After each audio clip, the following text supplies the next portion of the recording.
صبا پریشان گفت زبان که آنمه نامهربان مهرگسل به ترک صحبت یاران خود چه آسان گفت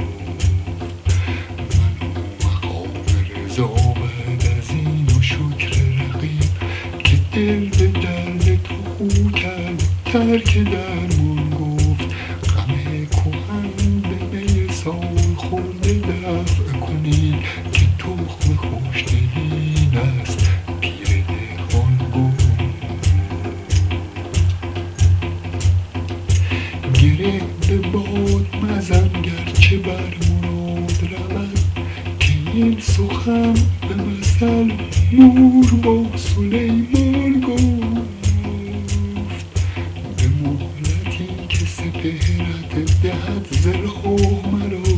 تو را که گفت که این زال ترک دستان گفت مزن ز چون چرا دم که بنده مقبل قبول کرد به جان هر سخن که جانان گفت